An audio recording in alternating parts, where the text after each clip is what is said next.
Welcome to Freedom, Play and Fun, a podcast with Maria Appelqvist and Rhonda Livik. Today we have LeTonya Moore with us, and we're going to have a very exciting conversation about all the things entrepreneurs don't consider when protecting their brand. Stay tuned.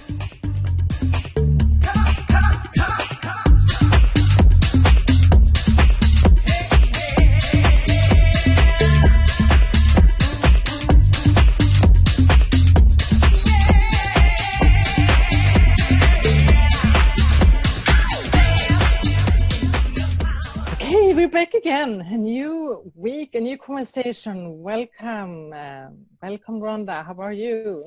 I'm doing fabulous today. And how are you doing today, Maria? How's Sweden? Sweden is cold and rainy right now. Oh, I'm so happy we are having LeTonya here today.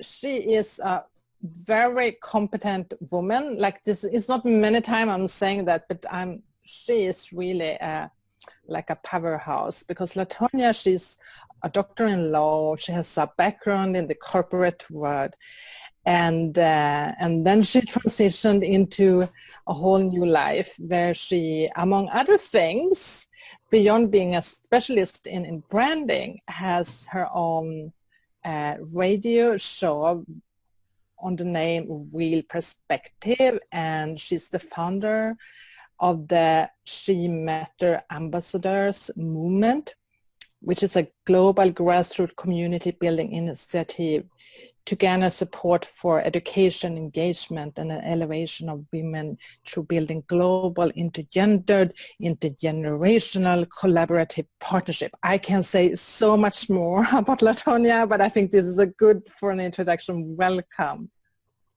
Thank you, Maria. Thank you so much. It's so good to have you here, and I'm so excited about your specialty, because you are known as being a specialist when it comes to protecting your brand.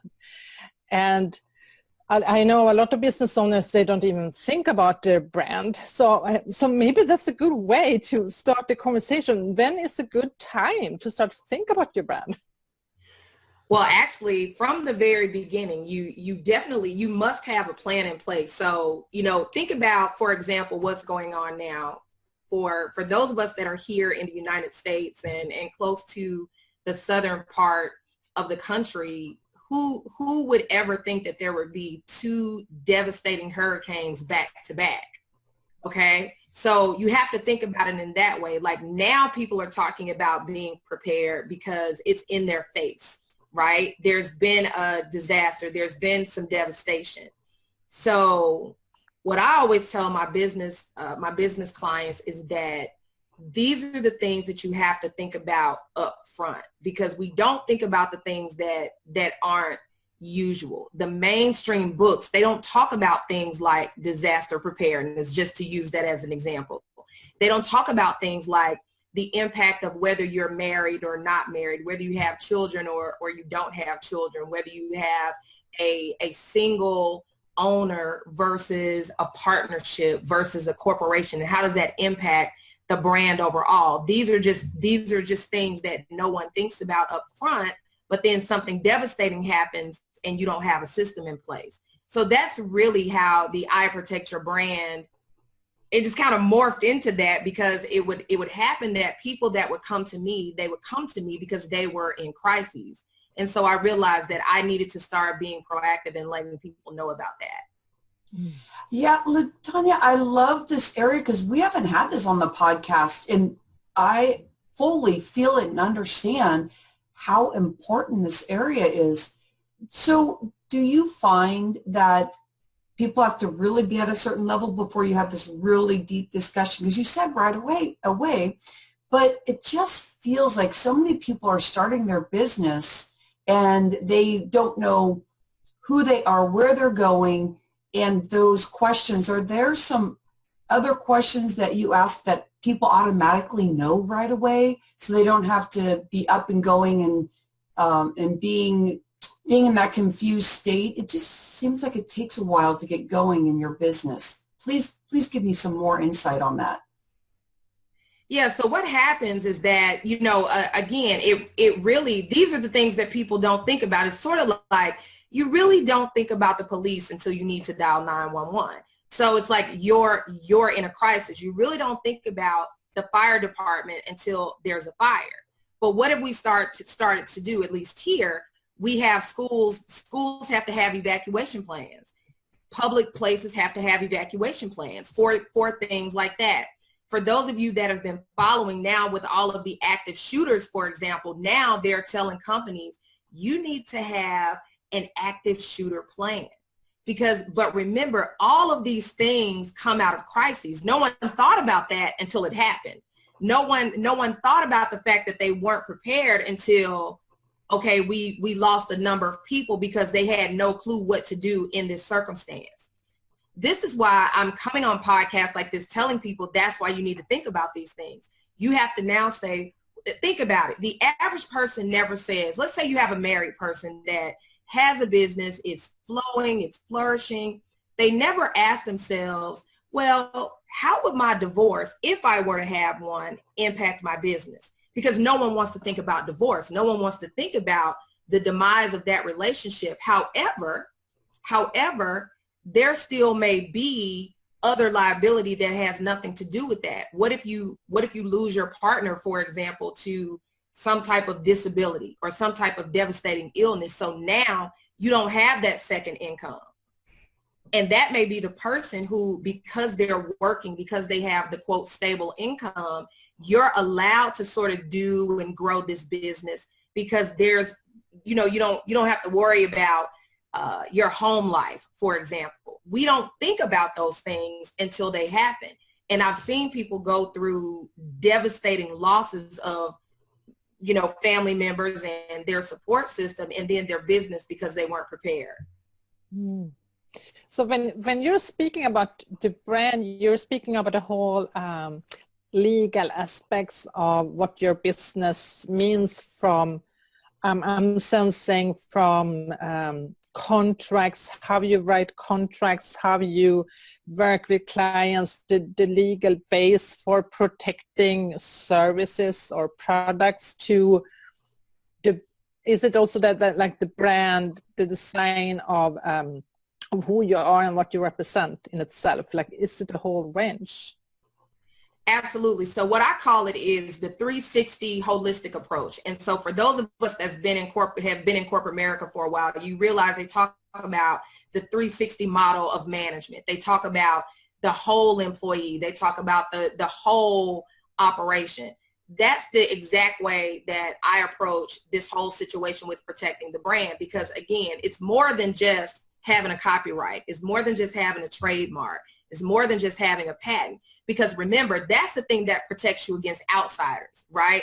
That's what we do in the legal community. We say, okay, this is how you protect yourself from someone stealing your logo or using it, and not having a license. We think about that. But what we don't think about is my brand protected against a hurricane? I'm just using that as an example. Is my brand protected against a divorce? Is my brand protected against some other personal? What about this? What if it's you? What if you are the brand and you may have 50 or 60 or 100 or 1,000 clients and something happens to you? Well, then what's next?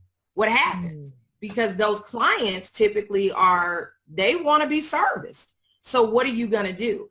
All of these things really go into protecting your brand, but it's those life things that we don't think about, because we don't want to think about them because they're devastating, right? We don't want to prepare for something devastating because I think in our minds we think, well, if I have a plan, it's probably going to happen. Instead of being realistic and saying, I need to have a plan. I don't know if it's going to happen, but I want to be prepared if it does.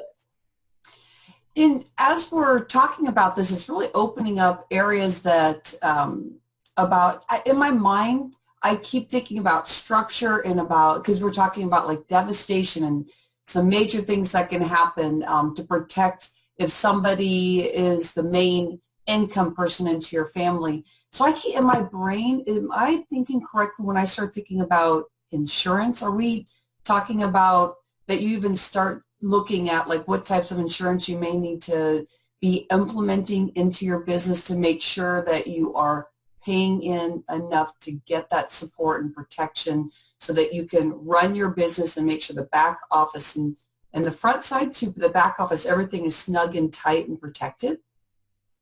Absolutely. And you bring up something great, because I know lots of people, and these are people that have become my clients as well, that they're in a partnership. They don't have something that we call, I think it's called like key man insurance or key personnel insurance, where they're in a partnership. Typically what happens is you have the one person that's a great manager. Then you have the other person that's the creator, right? They're the creative. They're the visionary. So both parties are very essential to the success of the business. I know several businesses, as a matter of fact, 100% that have come to me that had no key man or key personnel insurance. So what happens is, even if the family, for example, has insurance, but you don't have any key personnel insurance. See, the reason that you want to have key personnel insurance or key man insurance is because that gives you the opportunity to go and find a replacement. That gives you the money to find a replacement for this person that you lost, right? So that you can continue growing the business. You're not in a position where you have to sell the business. The other thing too is that sometimes in partnerships, you lose one person. So the question is, what happens to that part of the business, right? They don't have an insurance in place. Think about it. Most people, they don't want just anyone to be in a partnership. So if I'm in a partnership and I don't have my personal life in order in with regard to what's going to happen to my interest when I pass away, that's going to be a direct impact on the business. If I don't have a will, if I don't have a trust set up, if I don't have something in place to make sure that business can continue. These are the very things that no one thinks about. They don't think about having a power of attorney in place that says, hey, if something happens to me, I want so-and-so to act on my behalf for the business. Most people don't even have these things in place for their own children. So they definitely don't have it in place for their business.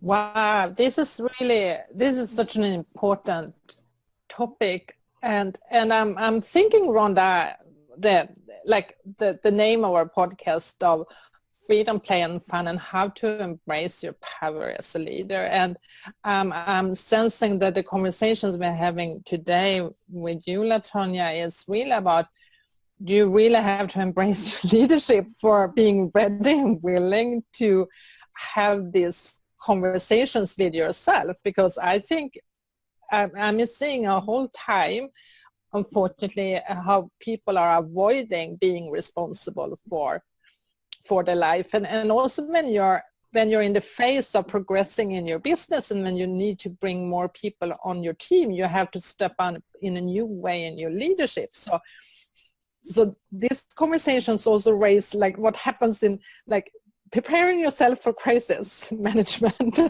And that's what people want to avoid. So it's so easy to just, how do you say, like the ghost, you put your head in the sand and avoid being confronted.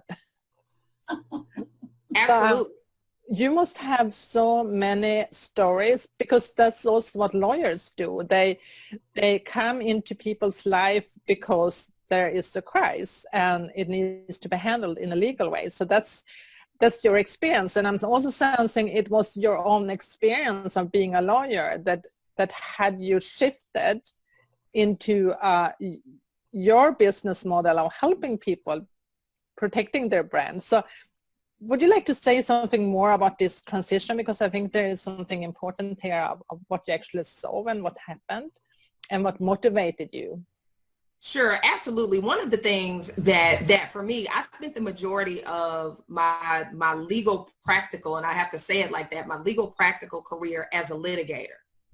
And as a litigator, whoever your client is, that's the side. There's no question, like there's no middle ground. Your objective is to get the client what it is that they're seeking and what it is that they're looking for.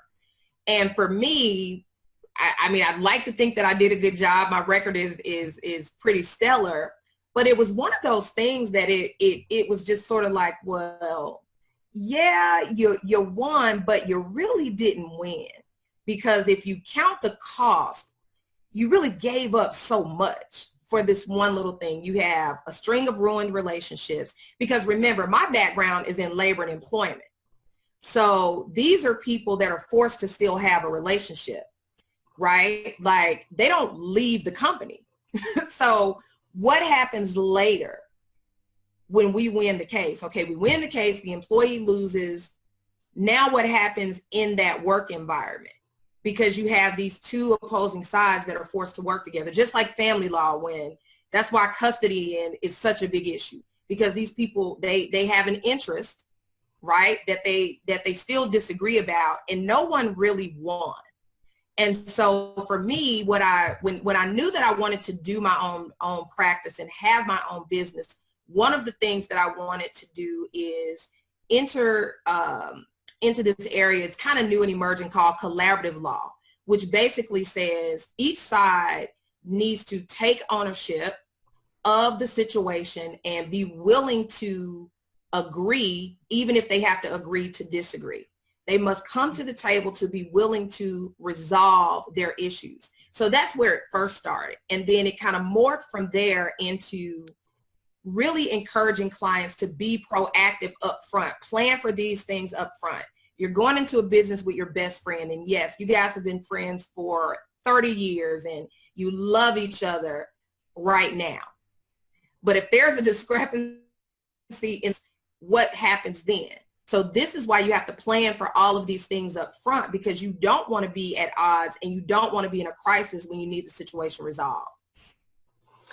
And I like that we're talking about like stepping in and, you know, and agreeing to disagree or something, because you know that there's going to be something we're going to have a relationship with somebody in that space. And as a leader in feeling this agitation, like I've never stepped into this, I'm very concerned about if I go into this crisis mode, I'm putting a seed in my company saying, what if this happens? What if that happens?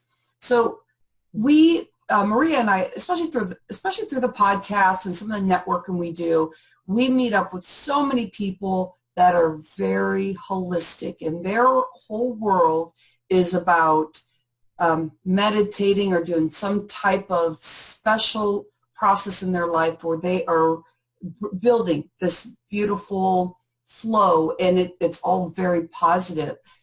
LeTonya, what you're saying is something so massively important.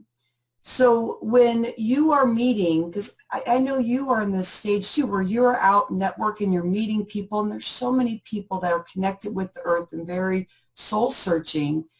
How do you guide somebody into that space that you know that they want this, but they are so afraid to step into this discussion because there's a new space of not saying positive stuff and the flow of everything, but you're trying to guide them and appease the stress that they feel that they don't want to deal with, even though they know their leadership is important, but they know that they're still struggling with talking about this good stuff, that it just feels weird on the body. How do you get people to really balance themselves and really step into the conversation with you?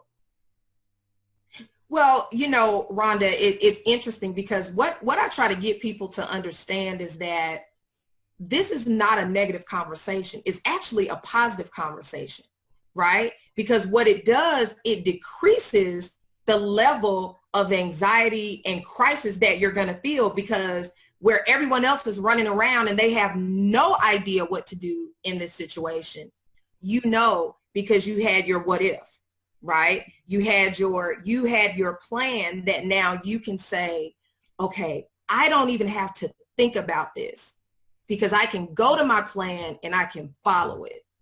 That is such a position of power, right? Because now you're not figuring out, well, who do I call about this, or what do I do about that? You're not in that situation.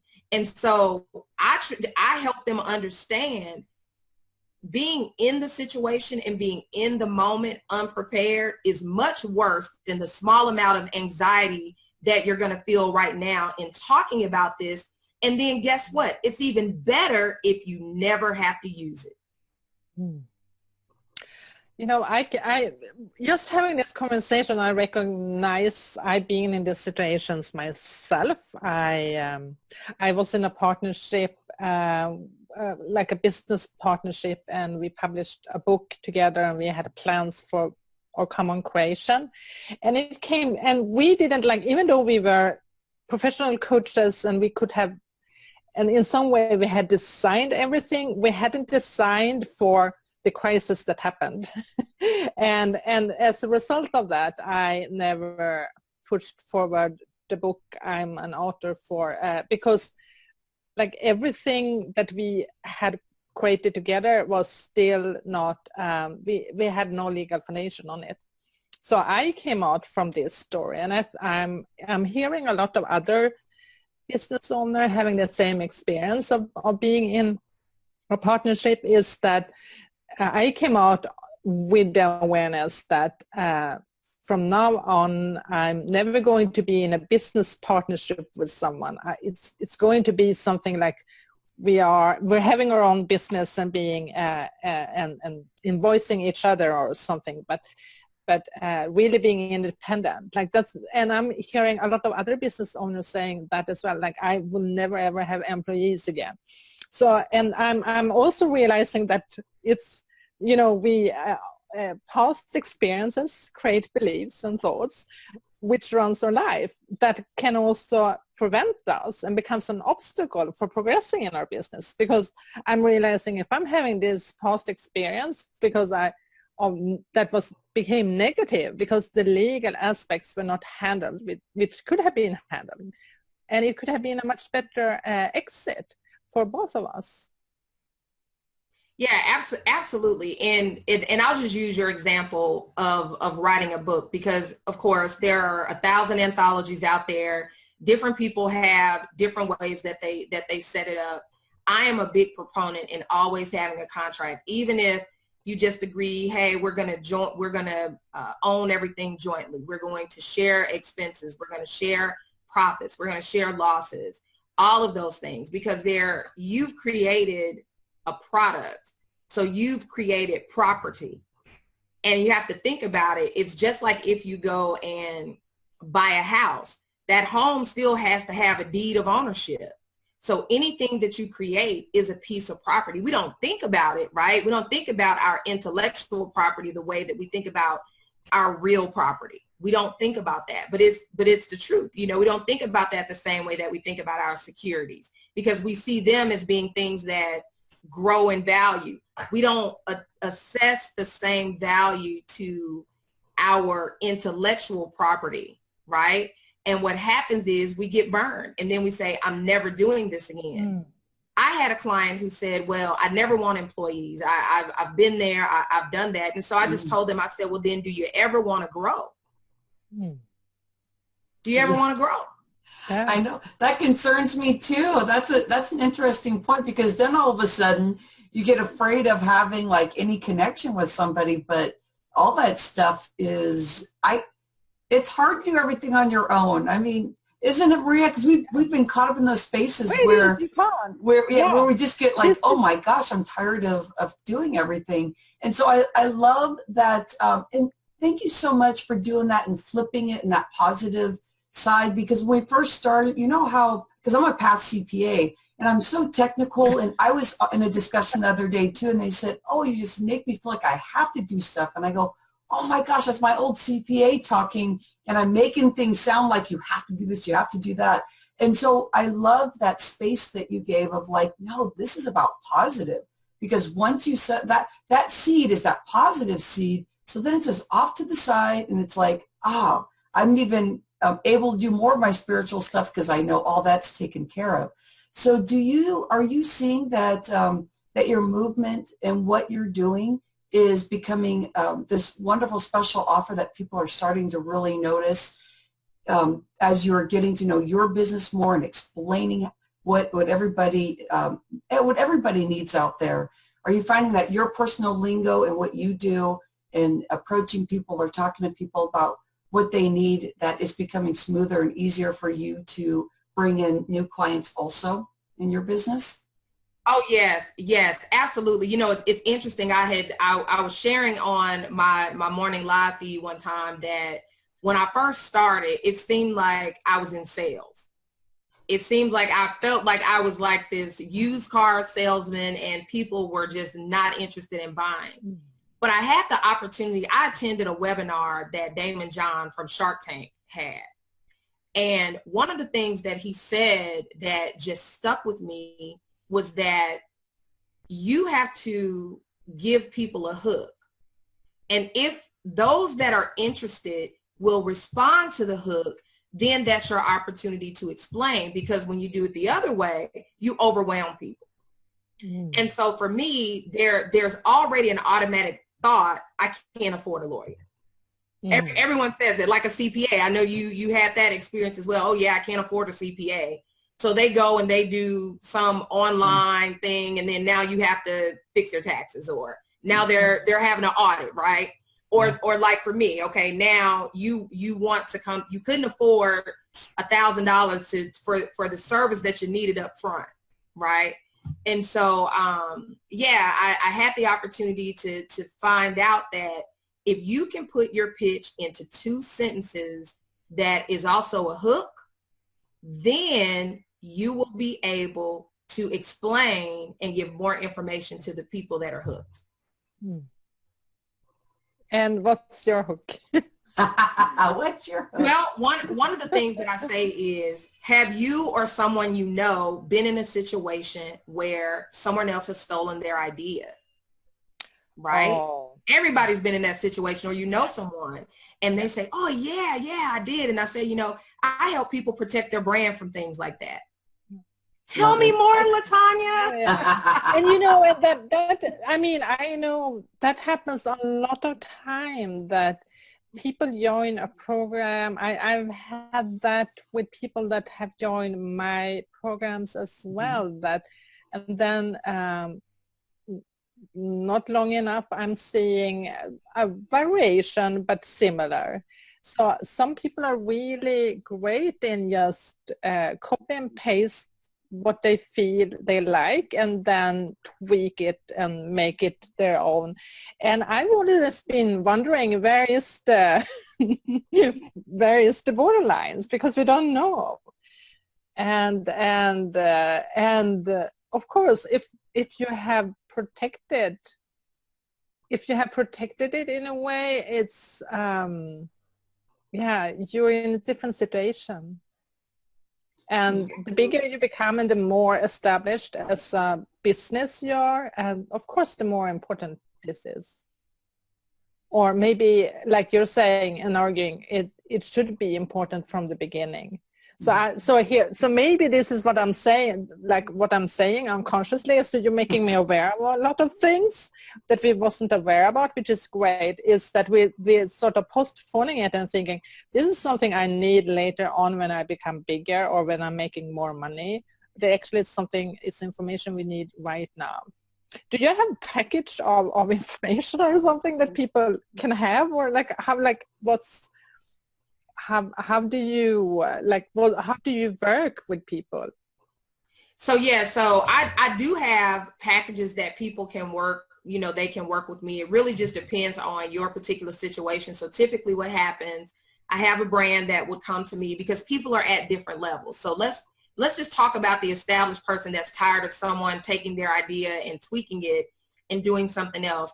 What I do is, when I work with them, one, I really counsel them on how to ensure or diminish the probability of this happening, number one. Number two, the things that they need to do. So I give them specifics. This is what you need to do when you see that happening. And so they have form letters. I teach them how to, I give them form contracts, for example, when they're doing their transactions, and I teach them how to update those contracts as they go. So they don't have to come back to me and pay $500 to $700 for each contract that they need.